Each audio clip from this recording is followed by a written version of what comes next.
Olá, sejam muito bem-vindos a mais um Momento Fértil. Eu sou Bárbara Caiado, ginecologista obstetra, especialista em reprodução humana e faço parte da clínica Arte Fértil. Estamos aqui hoje com Iveline Radar. Seja muito bem-vinda, Ive, ginecologista, especialista em reprodução humana e também faz parte do corpo clínico da clínica. Seja bem-vinda, Ive. Olá, Bárbara. Muito obrigada por mais esse convite. Estou muito feliz de estar aqui novamente. Hoje a gente vai conversar um pouquinho sobre a análise genética na FIV. Tem muita gente que fala sobre isso. É para todo mundo, não é? Então hoje a gente vai esclarecer algumas dúvidas que são muito corriqueiras quando a gente está fazendo algum tratamento de FIV, tá? Perfeito. Mas aí vamos começar do começo. O que seria essa análise genética na FIV?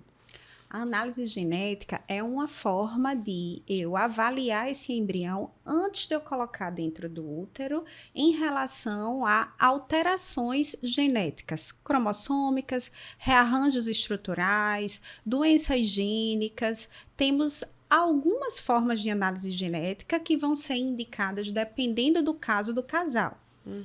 E você acha que essa análise ela deve ser feita para todo mundo que faz a FIV? Quando chega um casal te perguntando isso, em quais casos você acha interessante fazer? Que a gente vê na literatura, né, que tem mais alterações, enfim, para quem você indicaria? Porque existe um custo por trás disso, né? Isso. A gente não tem evidência clínica, estudos clínicos que mostrem benefício de fazer a análise genética para todos os casais. Existem indicações, tá? Então, vamos ter como indicação a idade materna avançada, principalmente a partir dos 38 anos da mulher. Alterações do espermatozoide também vão ser uma indicação. Casais que têm abortamento de repetição, casais com falha de implantação em transferência de embrião de fertilização in vitro e casais que têm história pessoal em um deles ou familiar de doenças genéticas. Todos esses casos, a gente tem evidência do benefício do artifício da análise genética pré-implantacional, desse teste genético pré-implantacional. Então, casais jovens, sem doenças, sem história de aborto, sem doenças genéticas na família, a gente não vê aí um benefício muito grande de uma maior taxa de bebê vivo em casa do que o casal que não faz. Mas, mesmo nesses casos, a gente vê uma diminuição do tempo entre o início do tratamento e a gente conseguir um bebê vivo em casa. De que sentido? Eu vou selecionar o melhor embrião para transferir primeiro, e eu selecionando um melhor embrião para transferir primeiro, eu tenho a oportunidade de encurtar o tempo de tratamento daquele casal. Rapidinho, pegando um gancho só para as pessoas que estão escutando a gente entenderem. Você está falando aí do PGTA, né? Que é o estudo genético um pouco mais comum. Você quer fazer uma diferenciação entre eles, né? PGTA, PGTM, porque esse sim, ele iria encurtar o tempo de transferências, digamos assim, porque a gente vai pegar aquele embrião que geneticamente é euploide, né? Ele não tem ele tem mais viabilidade para se transformar num feto e a gente vai fazer uma transferência. Então, isso encurtaria o tempo, né? Para uma gestação com um bebê vivo em casa. Mas quais os outros tipos? Você poderia só fazer a diferença entre eles? Temos hoje 3 tipos de testes pré-implantacionais. O PGTA, ele vai me dar um cariótipo desse embrião. Ele vai analisar se esse embrião tem um cromossomo a mais ou um cromossomo a menos, e ele vai ver alterações cromossômicas. Certo. O PGTM, ele vai analisar um gene específico. Alguma doença monogênica que aquele casal tem uma chance maior de possuir. Então, esse casal tem que conhecer uma alteração genética na família para a gente ter a oportunidade de procurar, tá? E ele vai procurar uma doença específica, tipo fibrose cística, doença de Huntington. Eu vou procurar aquela doença, tá? Para que não se propague, né, na prole. Isso. Doenças que são muitas vezes incapacitantes, que perdem qualidade de vida, né? Para eu proteger a prole daquele casal de uma doença que aquele casal sabidamente pode passar para os filhos, eu vou e procuro aquela doença específica nos embriões. Normalmente, a gente faz os 2 estudos nesses casos, tá? A gente faz PGTA mais PGTM, porque não simplesmente a gente quer proteger aquele embrião de uma doença monogênica, a gente quer proteger de doenças cromossômicas também, e a gente associa os 2 tipos de testes pré-implantacionais, tá? Existe outro tipo, que é o PGT-SR. Esse PGT-SR também eu tenho que conhecer uma alteração de arranjo, um rearranjo estrutural na carga genética daquele casal. Então, eu sei que aquele casal é portador de um rearranjo estrutural e a gente vai procurar isso nos bebês, nos embriões, né, desse casal. Então, temos esses 3 tipos, mas o que a gente faz em larga escala mesmo, quando uma pessoa vai fazer fertilização in vitro e está procurando análise genética desse embrião, normalmente a gente está falando do PGTA, que é essa análise cromossômica de cada embrião. E aí, pegando um gancho de uma coisa que você falou das indicações na teoria, se um casal chega para você sem nenhuma indicação formal, né? Jovem, não tem nenhuma alteração, não tem história de perda e diz que quer fazer essa análise, o que você sugere, né, para esse casal? Normalmente, eu gosto de deixar o casal que está fazendo o tratamento comigo muito informado sobre os benefícios, o custo-benefício que ele teria em fazer qualquer tipo de tratamento adicional na fertilização in vitro, tá? Porque o PGTA, a análise genética pré-implantacional do embrião, ele é um tratamento adicional. Não faz parte do processo de fertilização in vitro por si só. A gente vai ter que fazer a FIV mais essa análise pré-implantacional. Então, ele tem que ver se tanto aquilo é uma coisa que ele considera um benefício para ele e se cabe no bolso dele. Então, se ele, mesmo sem indicação, eu deixo claro, eu informo, eu explico àquele casal que eles não têm uma indicação formal de PGTA.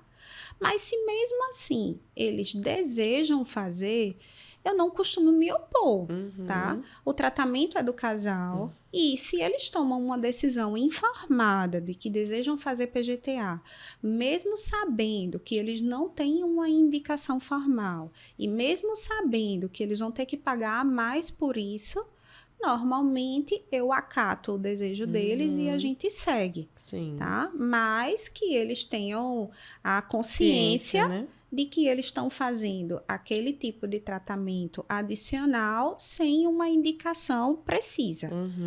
Entendi. E em qual momento esse tipo de teste geralmente é feito? Qual é o momento da FIV? Quando a gente faz a fertilização in vitro, tá? A gente pega esse óvulo maduro que foi puncionado. No dia da punção de óvulos, a gente leva o óvulo para laboratório, prepara ele para a injeção do espermatozoide, que normalmente hoje em dia o que a gente faz é a ICSI, tá? A gente pega uma agulhinha bem fininha, coloca um espermatozoide na ponta e injeta no óvulo e começa o processo de formação do embrião, de clivagem do embrião, aumento do número de células, até que mais ou menos de 5º dia de desenvolvimento, eles atingem uma conformação que a gente chama de blastocisto, tá? E é nessa fase de blastocisto que o teste pré-implantacional ele é melhor realizado. Então, esse blastocisto, que normalmente acontece entre 5 e 7 dias de desenvolvimento, ele vai ter um arranjo que me permite saber quais são as células que formarão o bebezinho mesmo e quais são as células que formarão os anexos do embrião, os anexos do bebê, que vai ser placenta, cordão, e é desse local, dessas células que, no fim das contas, não formarão o bebê mesmo, que eu me sinto segura para retirar algumas dessas células num processo muito delicado de biópsia, e a gente vai, retira essas células, congela o embrião e envia as células para análise. Essa análise aqui em Recife demora cerca de 10 dias para sair. O laboratório, a gente analisa essas células, na verdade, em São Paulo. Então, a gente faz a biópsia aqui em Recife, congela o embrião fica congelado aqui em Recife, e as células que foram biopsiadas, a gente faz o processo de armazenamento de uma forma segura e envia para São Paulo. Chegando em São Paulo, eles dão cerca de 10 dias úteis para sair o resultado, e quando sai o resultado, eles especificam aquilo que eu perguntei, tá? Dependendo do tipo de teste, pode ser que demore um pouco mais, se for um caso de PGT-M ou um caso de PGT-SR. Mas, normalmente, o PGT-A sai com cerca de 10 dias. Aí, a gente recebe esse resultado e, nesse momento, tem a oportunidade de selecionar um melhor embrião, um embrião que atenda melhor nossas expectativas, para poder começar o preparo endometrial da paciente para uma transferência de embrião. E o Aí, fato... só para resumir isso, que eu não sei, enfim, você ia citar isso agora, mas o fato da gente analisar, fazer esse estudo genético, leva a gente a não fazer uma transferência a fresco, né? Isso não permite que a gente faça uma transferência ainda no ciclo do estímulo. Isso. Né? Aqui em Recife, pelo menos, a gente não consegue fazer isso, tá? Porque eu preciso enviar essas células biopsiadas para São Paulo. Mas a informação que eu tenho é que em São Paulo a gente consegue fazer isso porque a gente recebe esse resultado, né? Isso, com um tempo menor, cerca de 24 horas. Então, eu teria a oportunidade de analisar um embrião que chegou na fase de blastocisto no 5º dia, receber esse resultado e ainda transferir esse embrião no mesmo ciclo. Certo. Mas aqui em Recife exige congelamento e exige aguardar o resultado da análise por alguns dias. E aí surgem umas dúvidas quando a gente fala de PGT-A, né? Que você até joga no Google, às vezes as pessoas comentam se essa análise, nessa retirada de células, poderia levar a alguma lesão no embrião, no bebê, né, de fato, levar alguma síndrome por causa dessa análise, dessa retirada. Bom, o PGT-A hoje, os testes pré-implantacionais, né, deixa eu falar em todos os casos, não só no caso do PGT-A, mas esses testes, eles são realizados de uma forma muito segura hoje, tá? A gente não tem evidência para acreditar que uma biópsia bem feita levaria a dano no embrião. Tá? A gente tem aí um processo seguro de análise genética hoje em dia. Tá? Maravilha. E quem você acha, então, que mais se beneficiaria desses testes, se fosse para dar um conselho, né, para os casais que estão buscando a FIV? Sem dúvida, a principal indicação do PGT-A é a idade materna avançada, tá? Porque a gente ter uma paciente com uma idade maior do que 38 anos é o mais comum de todas as indicações, tá? De tudo que aumento eu falei. De síndromes, né? Isso. A gente tem uma chance maior de ter um bebê com algum tipo de alteração genética, principalmente cromossômica, no momento que a idade da mulher passa dos 35, principalmente a partir dos 38. Essa seria a principal indicação.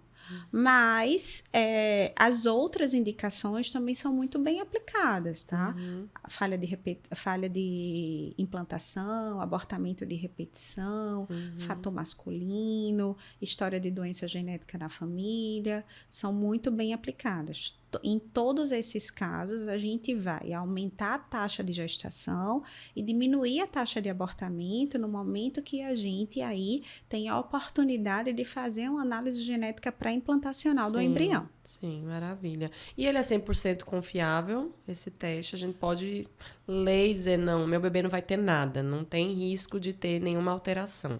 Então, tá? Primeiro você falou em ser 100% confiável, tá? Para qualquer teste laboratorial, a gente tem uma confiabilidade grande, mas que infelizmente não é 100%. A confiabilidade gira em torno de 98% a 99%. E quando você fala assim, eu vou ter certeza que eu vou ter um bebê sem nenhum tipo de alteração genética.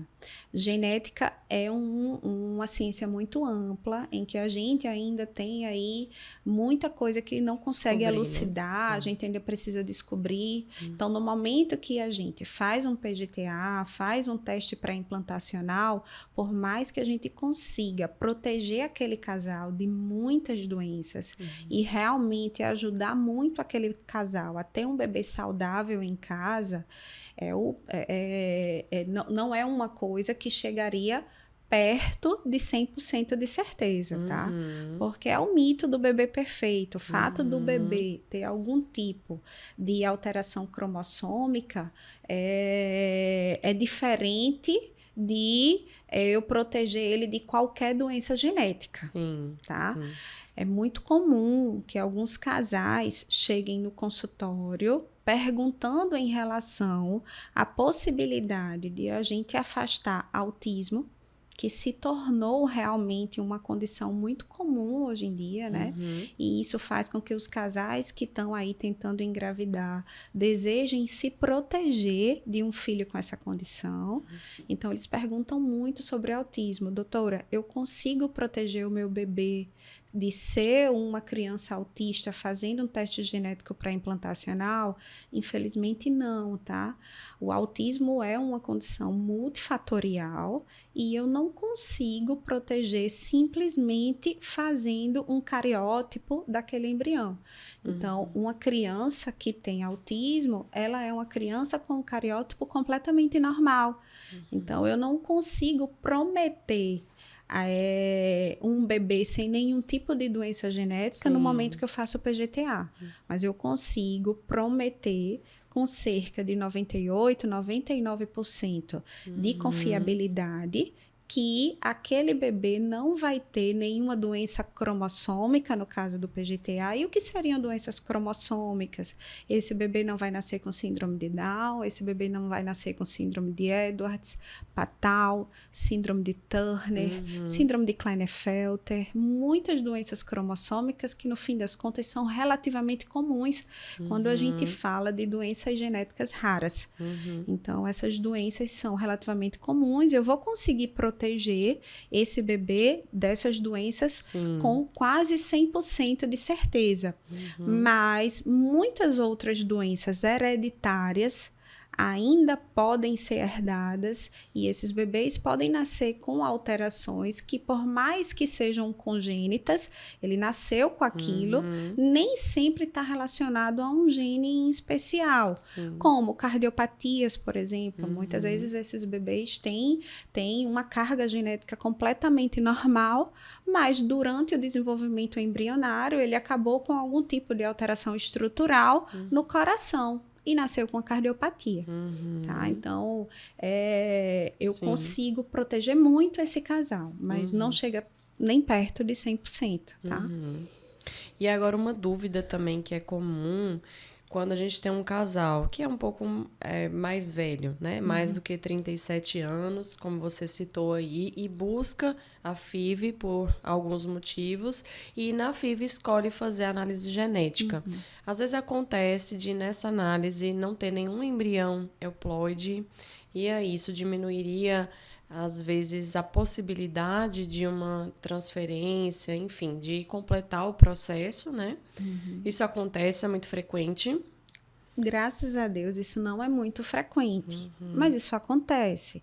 Eventualmente, a gente faz uma fertilização in vitro, consegue um bom número de óvulos, consegue um bom número de embriões, mas quando a gente vai fazer a análise genética pré-implantacional, a gente acaba recebendo um resultado insatisfatório, em que tem um resultado aí com todos os embriões aneuploides, que é como a gente chama o bebê com algum tipo de alteração cromossômica, né?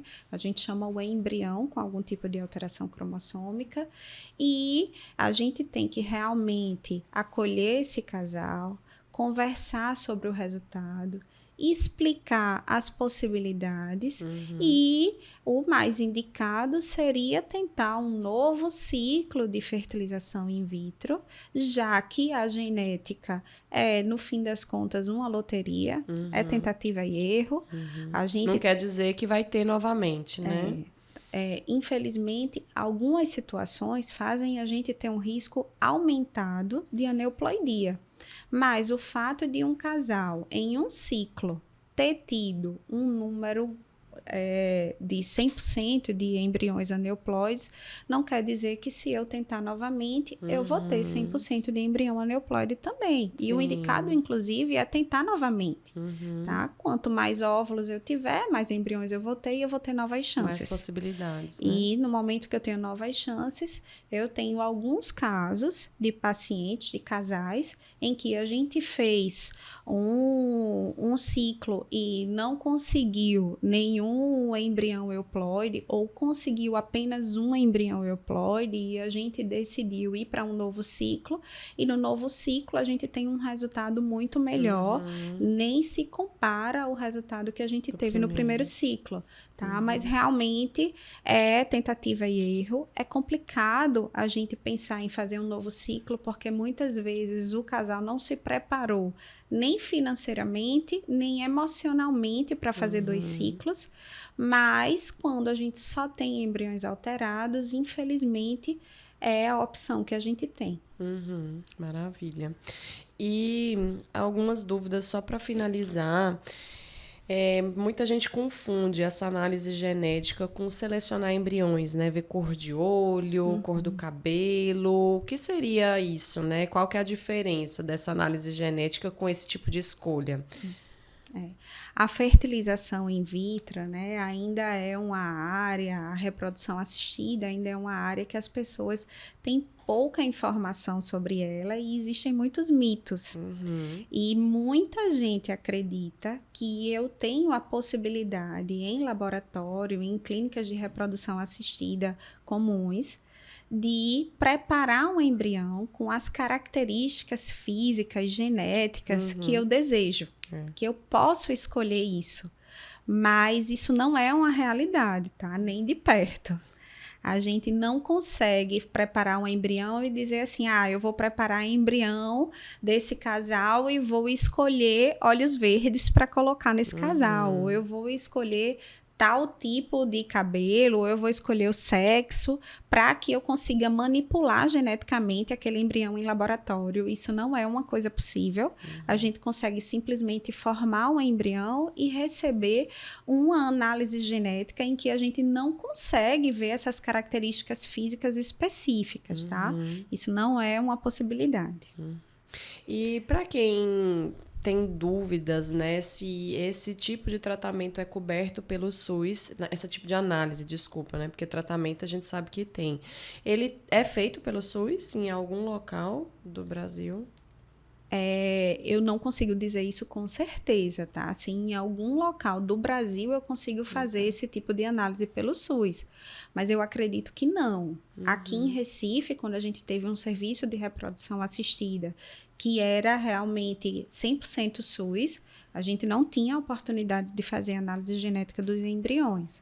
Mas se há algum outro local do país em que é feito, eu acredito que não. Mesmo sendo um exame genético, mesmo sendo um exame que muitas vezes vai proteger a família de uma doença, a gente também não consegue fazer esse exame por um plano de saúde, se por acaso aquele casal tiver um plano de saúde, tá? Então, hoje, o tratamento de reprodução assistida no Brasil, ele é realmente particular. Ele é essencialmente particular. Alguns poucos serviços têm aí uma contrapartida do SUS, mas se eu desejo fazer FIV, se eu desejo fazer análise genética dos embriões, eu vou realmente ter que desembolsar um bom dinheiro, me organizar financeiramente para fazer esse tratamento. No caso de eu desejar fazer análise genética, esse tratamento vai ficar ainda mais caro, porque é um tratamento adicional que tem um custo considerável. Então, essa é a grande importância da análise genética ser bem indicada, tá? Para eu não estar aí colocando no tratamento desse casal um tratamento que já é caro e encarecer e um tratamento que já é relativamente longo e pesado emocionalmente ficar ainda mais, tá? Então, é um tratamento que a gente só consegue fazer de forma particular mesmo. E se você pudesse deixar, Ive, alguma mensagem para quem está assistindo a gente agora e se interessou sobre o assunto, né, de FIV com análise genética, qual a mensagem que você deixaria para finalizar? Para esse casal que pensa em fazer uma fertilização in vitro com análise genética dos embriões, eu confesso que eu conversaria com eles e falaria realmente das reais indicações de uma análise genética, fazer assim uma análise crítica e uma decisão informada em relação a isso, porque na maioria dos casos em que a gente faz fertilização in vitro, a gente não tem indicação de fazer análise genética dos embriões. Mas é muito comum que quando a gente vai fazer um tratamento como esse, quando a gente coloca tanta expectativa, tanta esperança, Muitos anos de espera, às vezes, né? a gente tenha o desejo de fazer o que a gente acredita que é o melhor, tá, doutora? Eu quero fazer o melhor. Eu quero fazer, e a gente tem também essa impressão de aquele tratamento mais caro, mais completo, vai ser o melhor tratamento. E não necessariamente é o caso. A reprodução assistida é uma ciência baseada em evidência. A gente tem a oportunidade de fazer muitos estudos em reprodução assistida e nesses estudos que a gente já fez, a gente encontra benefícios da análise genética em grupos específicos de casais, realmente. Não é uma coisa que todos os casais vão se beneficiar, mas realmente 100% dos casais que fizerem vão gastar mais e vão ter mais tempo de tratamento. Então, é muito importante a gente avaliar o custo-benefício. E que isso seja dito, né? Conversado em consulta. Hoje, tudo na medicina, na verdade, mas a área de reprodução assistida, principalmente, é fácil as pacientes receberem informações através de redes sociais, Google, e elas têm já muita informação antes de chegar na clínica, antes da primeira consulta com um especialista. E essa informação, dependendo da forma que ela é passada, faz essa pessoa chegar acreditando que um tratamento com análise genética pré-implantacional é realmente o melhor, mas não necessariamente. Cada caso é um caso, cada caso vai ter a sua indicação e cada caso vai ter a sua forma de ser realizada de forma individualizada e que seja o que traz mais benefícios para aquele casal. Maravilha, Ive. Quero agradecer mais uma vez a sua presença aqui conosco. Foi maravilhoso esse podcast. E para quem está te procurando, quem quer te conhecer, qual que é o seu Instagram, Ive? Meu Instagram é doutora Eveline Radassi, DRAIVELYNE-RADACI. Tem que soletrar, porque é um nome diferente, especial. Especial, isso mesmo. Pronto. Para quem tiver interesse, Ive vive colocando algumas informações que são muito enriquecedoras. E é isso. Até o próximo Momento Fértil. Muito obrigada, gente.